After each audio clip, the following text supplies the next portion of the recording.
Over the course of time, there have been many forms of media that have produced amazing stories before. What started out as just written stories like books have evolved into great movies and TV shows that push boundaries in stories by adding visual elements. Furthermore, animation has become more popular than ever, especially with the rise of anime, and these have also given us great stories too with more vibrant visuals.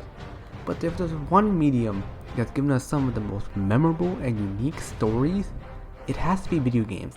There are tons of games with stories that really have hit home for many people across the world. But why are these stories so captivating? What do video games bring to the table that other mediums don't? So today, I want to see the different ways that video games tell their stories, but more importantly, how a video game tells a story. Now, before we actually look at specific games and what they do, I think it's important to understand the limitations of video games. Now, obviously, video games have a lot more than just the story. There are many elements of video games such as level design and controls, but for this video, we'll just split it up to three essential elements a game must balance, which are gameplay, story, and immersion. Gameplay usually is summed up as how fun it is, but in this case, it's more about how it interferes with the story. When the gameplay tells a completely different narrative from the story's narrative, this is what's known as ludonarrative dissonance. This can really affect how impactful the narrative is, and it generally results in the narrative not seeming as strong as it should be. Of course, the vice versa is definitely possible, with the story restricting gameplay and making it less enjoyable. Now obviously, different people play for different reasons. Some play for the gameplay more than others, and some want to enjoy the narrative and have the gameplay as a complement. Now immersion may seem like the outlier here, but I include it because it highlights a big difference between video games and other media. Of course, movies and TV shows can immerse you into their world, but in those mediums, you were just looking into their world for a bit. But in a video game, you are actually experiencing those events firsthand. The video games have a really tough challenge of making you feel like you're actually there, and that's why I included immersion. So today, I've compiled three different ways I've seen video games used to enhance the story. But not only am I going to look at good storytelling methods, we're also going to be looking at one bad way. And for the record, these are unique ways that I've seen in video games used. There are definitely a lot more, but I don't want to make this video too long. And I will talk about cutscenes later on in the video, but in the bad way. I mean, they're fine, they do an okay job with the big three, but they're just kind of boring. Anyway, without more distractions, let's move on to Exhibit A. This first exhibit is quite hard to explain. So let me just show you in a little game called, maybe you heard of it, Halo Combat Evolved. So this scene, for people who haven't played Halo, you find a giant space donut that was made by a very old civilization. You're also kind of at war with a bunch of angry space lizards, and assume that the donut is a weapon. So you split up with your commander, Commander Keyes. You go to the control room, which has a lot of information about the donut, while Keyes goes to where the weapon is supposed to be. But when you get to the control room, your AI companion Cortana tells you that Keyes is in trouble for some reason. You would then rush to the location without much info. Right off the bat, there's already a ton of tension for this mission before it even begins. Then the mission goes a little something like this. Alright, 343 guilty spark, alright. Let's hope Keyes is okay and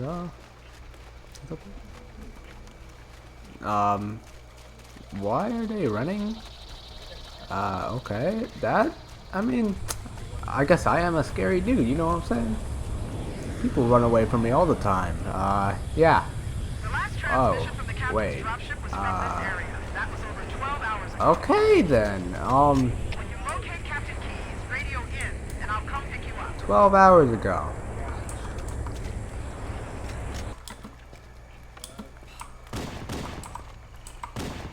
What? Oh, okay. What was that? I don't know. Man, this is kind of looking where. Oh, is it? Oh, maybe it's just our friendlies.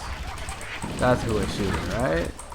Alright, phew. Alright, maybe all of our friendlies are holed up in here. Hello? Anyone home? turning me into one of those things! Oh, hey. I'll blow your brains out! Get away from me!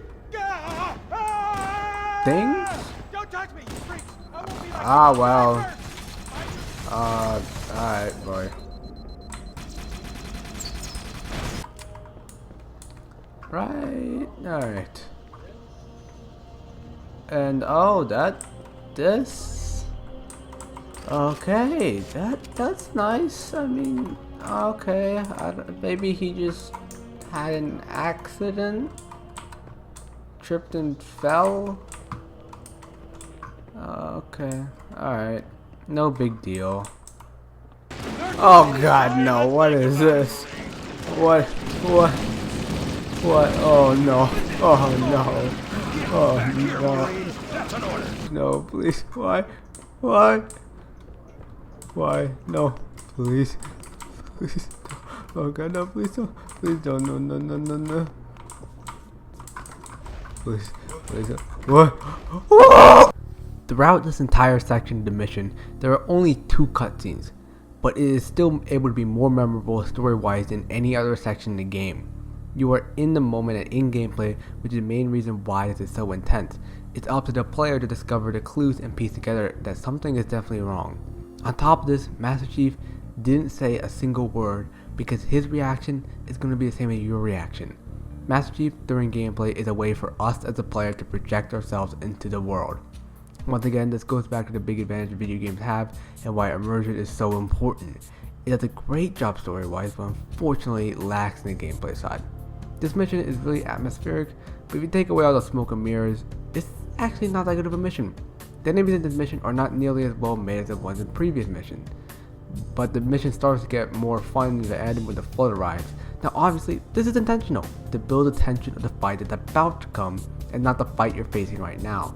But think about it in the eyes of someone who's played this mission 10 times before and already knows what happens, or someone who doesn't care about the story and just wants to fight some aliens. On top of this, there are many more ways the story can be told through gameplay, so let's look at another example, which conveniently happens to be in the same franchise. This time we're looking at Halo 2.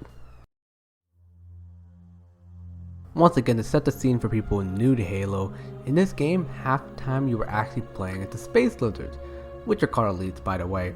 But all you need to know is that the elites have been betrayed and a new species, the brutes, have replaced them. You arrive on the scene and as you walk up, you see dead elites lying on the ground. You walk up some more and you see more slaughtered elites, except you see the brutes trampling on their corpses like carpet.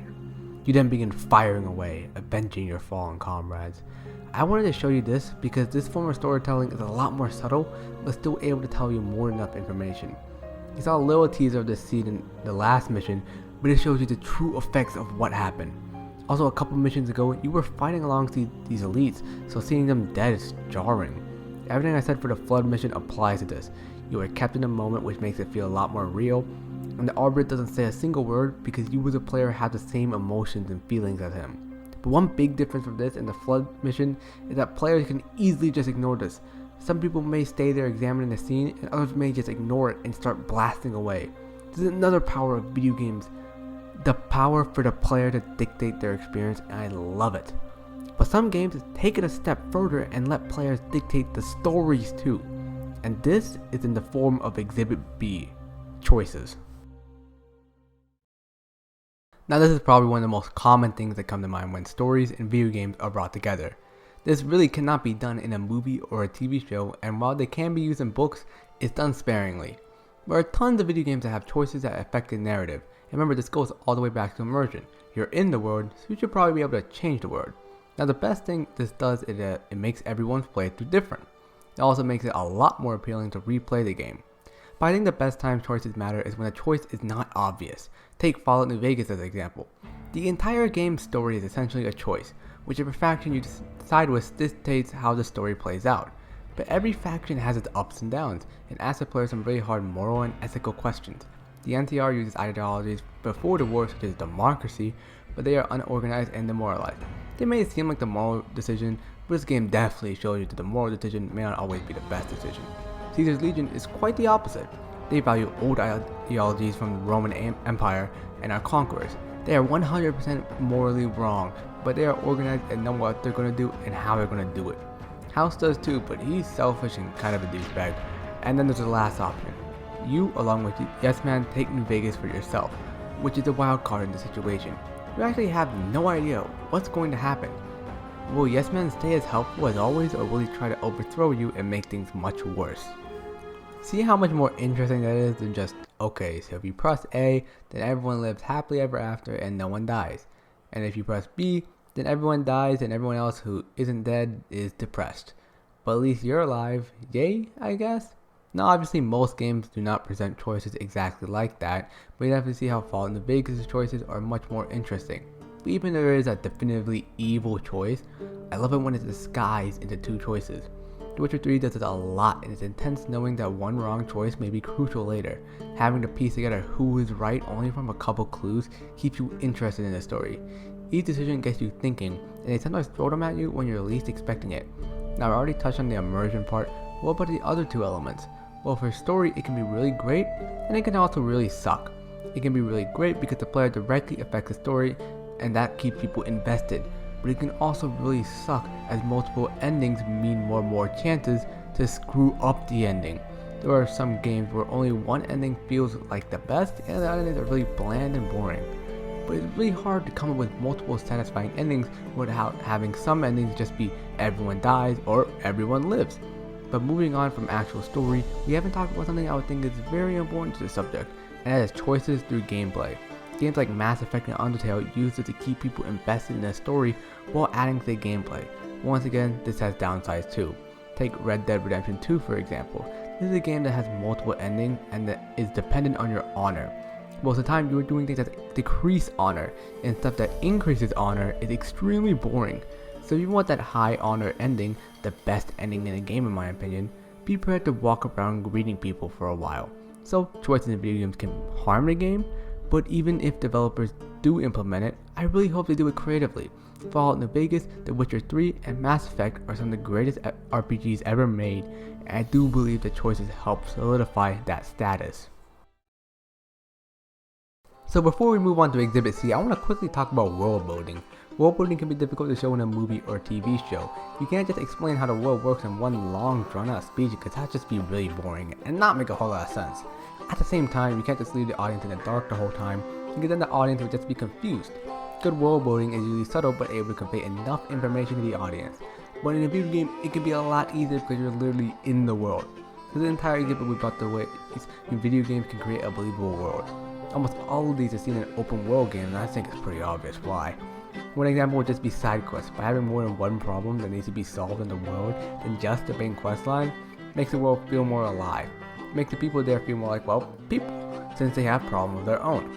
But I think video games can be a little more creative than that. Let's take Vault 22 for Fallout New Vegas. Although this is a side quest, there's one part is what I really want to talk about. Right when you arrive, something is already off. There are tons of vegetation, which is a clear contrast to what the wasteland looks like. Also, when you explore the vault, you find humans covered in moss. They didn't attack you. Also, if you're paying attention, this is the exact same thing we talked about in Exhibit A. I won't spoil what happened here, but if you play through the quest, you get a good idea of what did happen. But there are definitely going to be some lore lovers who want every bit of information. They usually have to go to a wiki or something to get that info. Well, instead of doing that boring crap, there are terminals that detail so much. They not only tell you what happened, but also what the scientists were thinking and so much more. It's a lot more interesting than reading a wiki page, as these terminals are a bit cryptic, and still require some detective work from the player. And going back to the three elements, it works very well.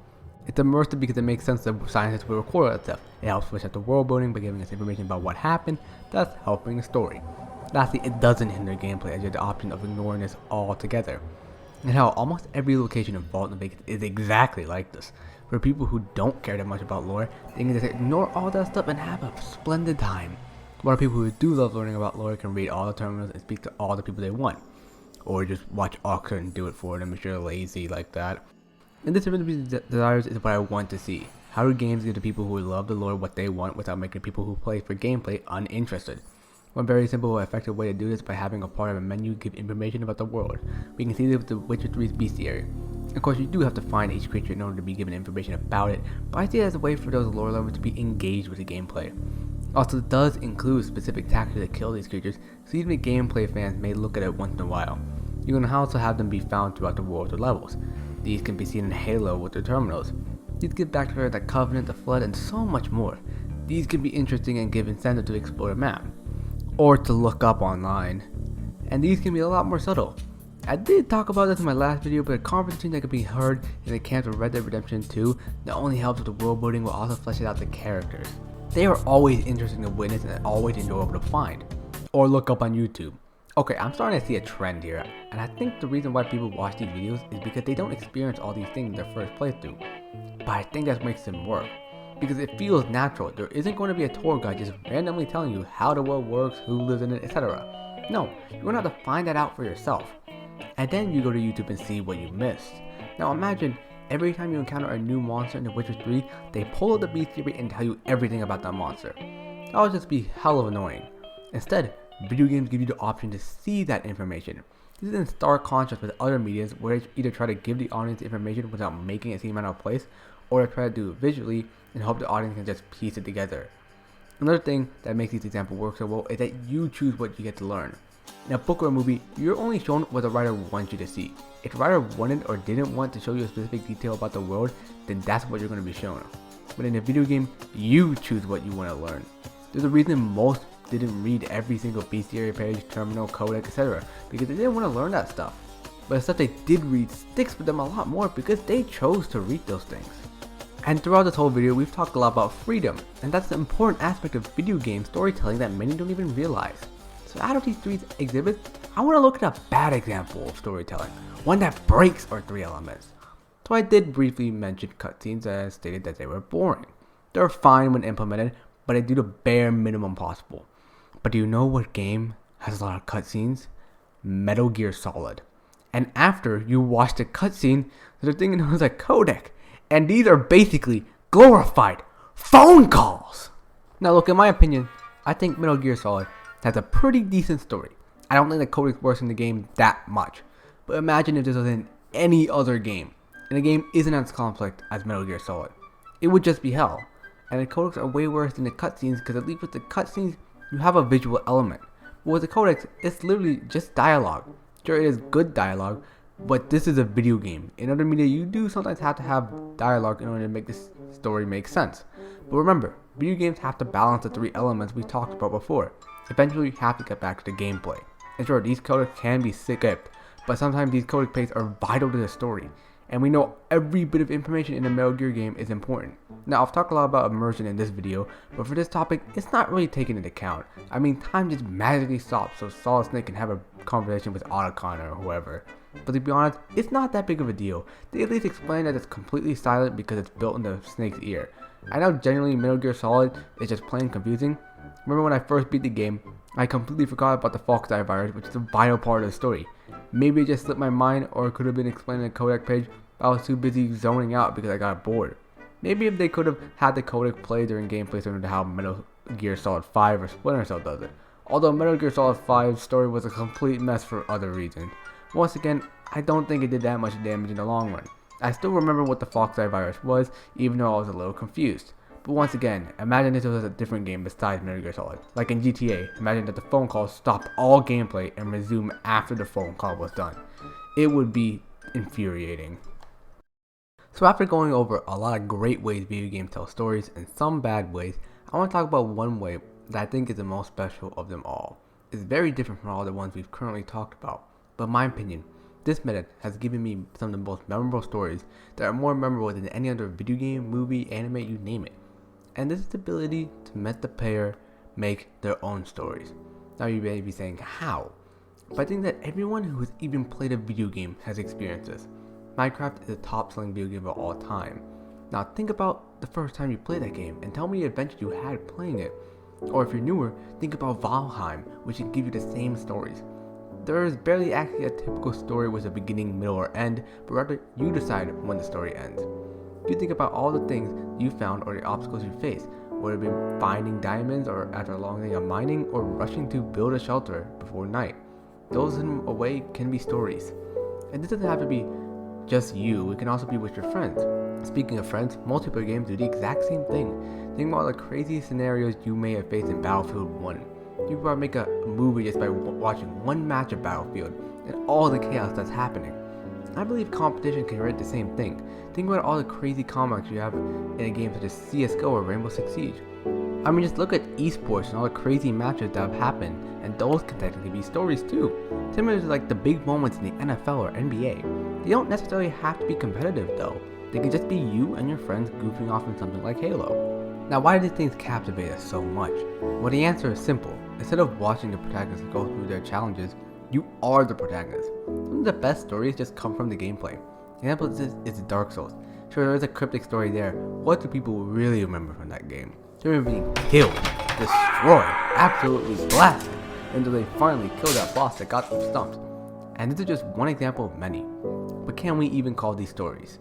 One definition of story is a plot or a storyline, which definitely doesn't apply here. They don't have the most in-depth characters or most complicated plot, but they're memorable because they're human. In most stories, including video games one, everyone experienced the same story. But with these, no one else had that exact same experience. And that's brings me to show you another definition of a story, an account of past events in someone's life. This really highlights what these moments are. They aren't stories anymore, they're experiences in our lives. And that's another reason video games are so special, since there's a human element to it. These stories are completely natural. They weren't stories that were masterfully crafted with amazing writers. Instead, they were just things that happened on its own. This is a very personal thing, so instead of giving you examples of some great stories that happened to me, I want you to think of some of your favorite moments playing video games and why they are so special. If you really want, you could type it in the comments below. So this is the end of the video, and if you made it this far, I really hope you enjoyed it. This video was a video I really wanted to make for a long time. It also just took me a long time to make it. So if you like this video, please subscribe, I'd really appreciate it. I mostly have been doing videos primarily on video games, but I really want to branch out into other things. I have a lot to talk about for movies and TV shows, but if there's anything else you want me to talk about, please let me know. It really doesn't matter to me, as long as I find it personally interesting. Well, I hope to catch you on another video, but for now, this is goodbye.